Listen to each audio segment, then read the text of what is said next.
लालूनामा के इस 5वें एपिसोड में आपका स्वागत है, जहां हमने 4 एपिसोड में लालू प्रसाद यादव से जुड़ी 4 कहानियों को आपके सामने रखा है। लालू प्रसाद यादव को कौन सी हीरोइन पसंद थी। दूसरी तरफ आप अगर हमारी लालूनामा के दूसरे एपिसोड को देखेंगे तो आपको स्पष्ट होगा कि तेजस्वी के मित्र ने लालू पर हमला कर दिया।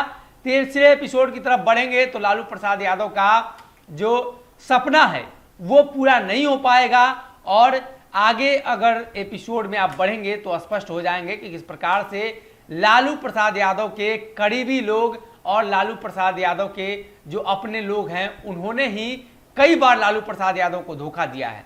अब एक बार फिर से नए एपिसोड में हम आपको बताएंगे कि लालू प्रसाद यादव ने मोदी को प्रधानमंत्री बनने में कैसे मदद की थी।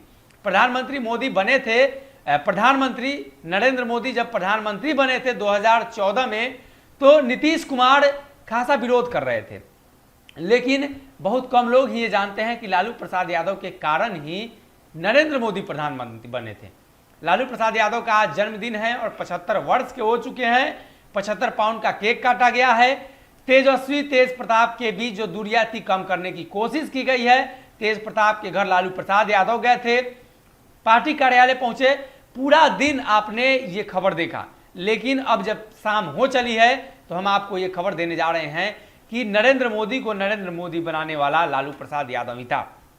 ये समय बिहार में अटल आडवाणी का था और किस तरीके से रथ यात्रा के जरिए भव्य राम मंदिर बनाने की योजना बनाई जा रही थी, और बिहार में भी इस रथ यात्रा को लाया गया था। और बिहार के तत्कालीन मुख्यमंत्री लालू प्रसाद यादव थे और अभी केंद्र में मंत्री आर.के. सिंह जो बिहार के डीजीपी हुआ करते थे और बिहार के सर्वोच्च प्रशासनिक पद पर आसीन थे।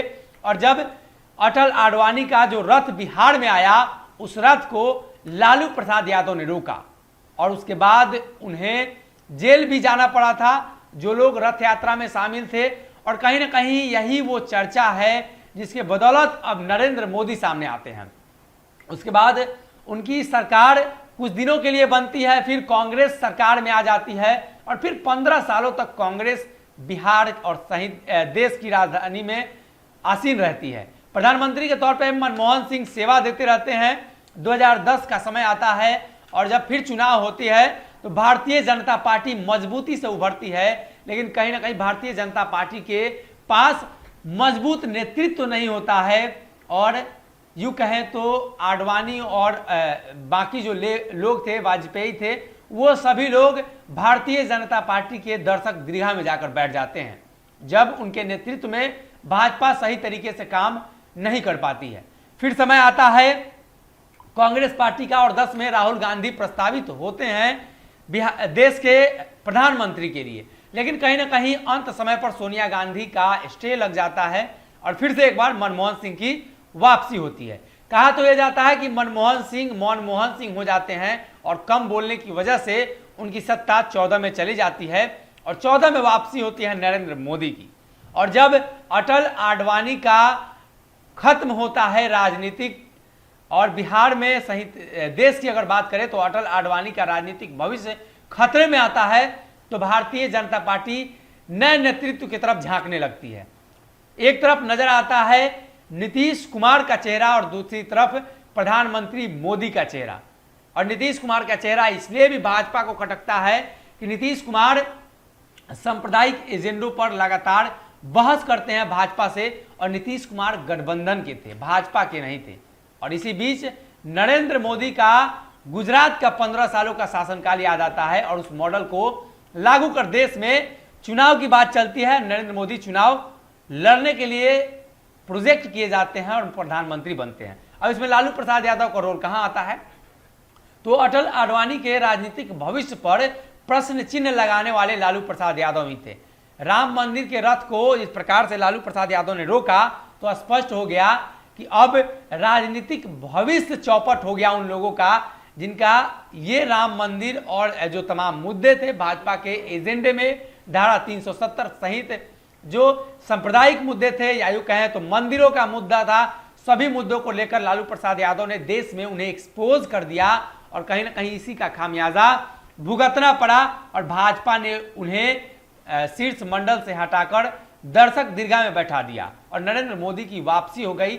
और लगातार नरेंद्र मोदी पर लालू प्रसाद यादव का अटैक कहीं ना कहीं बिहार में उनकी छवि को बनाती गई।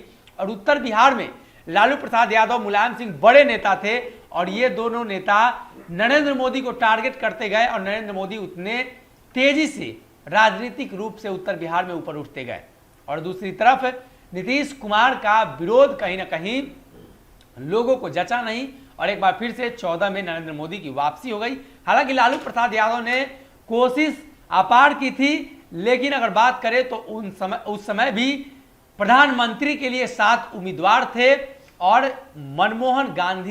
मनमोहन सिंह के बाद राहुल गांधी की भी चर्चा तेज होने लगी थी। ऐसे में खबर यह निकलकर सामने आती है कि सभी प्रधानमंत्री मटेरियल आपस में लड़ते हैं और एक बार फिर से प्रधानमंत्री मोदी सामने आ जाते हैं और जीत जाते हैं। 19 के चुनाव में भी यही हुआ। ऐसे में लालू प्रसाद यादव के जन्मदिन पर हमने ये आपको 5वां एपिसोड बताया, जिससे स्पष्ट होता है कि लालू प्रसाद यादव के जीवन से जुड़े कई ऐसी कहानियां हैं जो लोग नहीं जानते हैं और कहीं ना कहीं इस कहानी के बारे में काफ़ी कम लोग ही सोचते होंगे। कैसे लालू प्रसाद यादव ने आडवाणी और अटल बिहारी वाजपेयी के राजनीतिक भविष्य पर प्रश्न चिन्ह खड़ा किया और नए नेतृत्व की तरफ भाजपा देखने लगी और उसी में प्रधानमंत्री मोदी का नाम सामने निकल कर आया। अगर ये वीडियो पसंद आई और वह बिहार के राजनीति और बिहारियत से सरोकार रखेनी तो सब्सक्राइब बटन दबा के चैनल के सब्सक्राइब कर ली। ओजे एगो घंटी बा, ओकरा बटन दबा देला से कुल सटीक और मारक खबर रुआ मुफ्त में मिल जाई। अगर रुआ पत्रकारिता के हमनी के नया प्रयोग में सहयोग कर चाहतानी तो ज्वाइन बटन दबा दी। पेटीएम नंबर नोट कर ली 9386816700। धन्यवाद।